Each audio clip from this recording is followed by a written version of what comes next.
Okay, so Alonso and I feel very differently about this movie. We don't disagree very often, but we are going to right about now on Cha Cha Real Smooth. Yeah, so Cha Cha Real Smooth, written, directed by, and starring Cooper Raiff. If anybody knows how to start a party, it's my brother, Andrew. Or should I say, the jig conductor.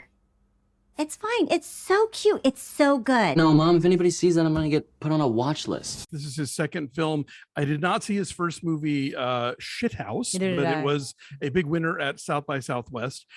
He plays a recent college graduate who's kind of aimless, would like to maybe raise enough money to go to Barcelona to hang out with his girlfriend, who is there on a Fulbright scholarship, but is working a dead-end job. He's living at home in Jersey City. Wow, slip of the tongue there. Sorry, Jersey City. We feel fine about you. We do. With your twin, Leslie Mann, and his younger brother, and Leslie Mann's new husband, Brad Garrett, and doesn't seem to have any direction in mind, but he accompanies his younger brother to a friend's bar mitzvah and finds that they really desperately need a hype man to get people out on the dance floor, which he does. And suddenly all the other moms are like, I want to hire you to do my kid's bar mitzvah, bat mitzvah, because you clearly know what you're doing. At that party, he meets a single mom played by Dakota Johnson. She has a teenage daughter who is autistic, and the two of them strike up a friendship that might or might not lead to something else as he gets his life together. This movie I found real irritating almost throughout, just because the Dakota Johnson character is not a character. She is this construct that we've seen in a million movies. She is the beautiful, damaged woman who's going to help, our like frustrated white guy, like figure out his way in life. Cooper Raiff is not as charming as the director Cooper Raiff thinks that he is, and gives him a lot of close-ups and a lot of screen time, and almost the entire movie is other characters talking about him. And I just got real fed up with the whole thing. The one bright spot for me is actress Vanessa Burghardt, who is actually autistic in real life, who plays the daughter of Dakota Johnson. She gives a very funny performance and very present, and is the one character in this movie that I actually cared about. The rest of it just felt like a string of Sundance cliches. And this is like, we've seen this career trajectory so many times before.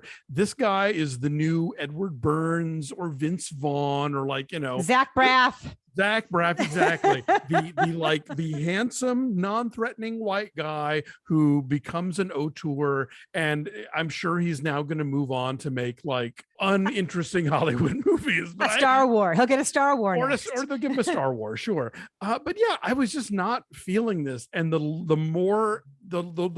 further into it I got, the more I realized this isn't going anywhere that I can't predict. This isn't going anywhere that feels genuinely revelatory or dramatic or funny or interesting, and I just didn't care.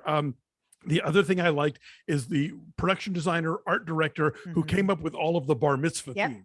Because there's like 5 bar mitzvahs in this movie, and they're all completely different. So kudos on that. But yeah, this left me cold. This seems like the kind of movie that people love at Park City, and then you see it again at Sea Level, and you're like, So you clearly dug it. So tell me. No, I recognize that it is so many cliches. It's like the stunted man child, and he has to learn how to be a grown up. And then there are also kids in this who are more poised and mature than he is. And,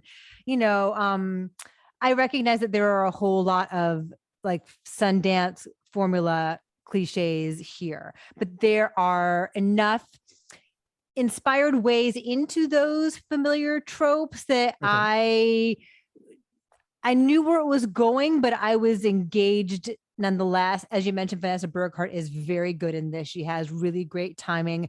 The story never condescends to her.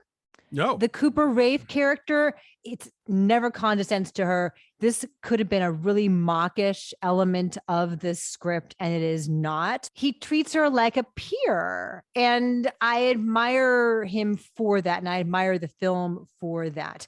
He is better in the comic moments. Again, this is a very much like your mileage may vary kind of thing. If you think he's funny and can get on his wavelength, you find him amusing. I found him pretty amusing for most of the time. I think he's not up to par on the dramatic scenes, like clearly opposite Dakota Johnson, who I do think is very good in this. And she does find dramatic heft within a character that is, in theory, an idea. At least she's not a manic she's not a manic pixie dream girl. No. And she's also a producer on this. So I do feel like she had more agency, to use a word that you were fond of, as far as her depiction. She's not just like along for the ride.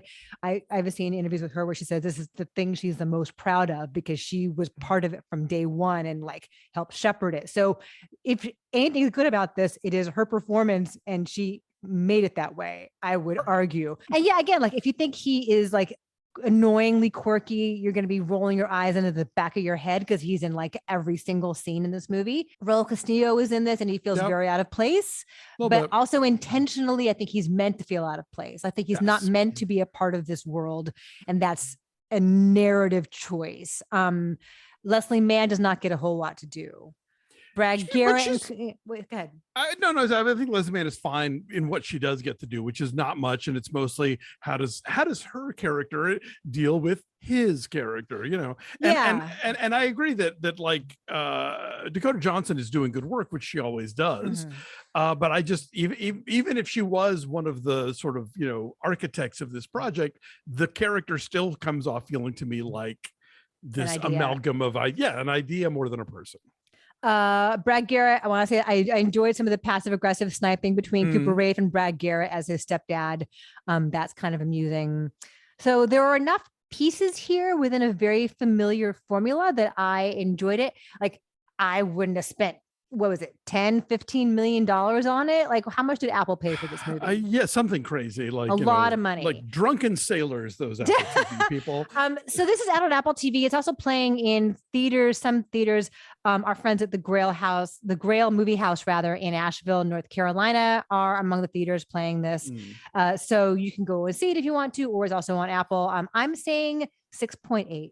I said 4.8. You know, some elements that I liked, but overall, I just found it annoying, and I found him annoying.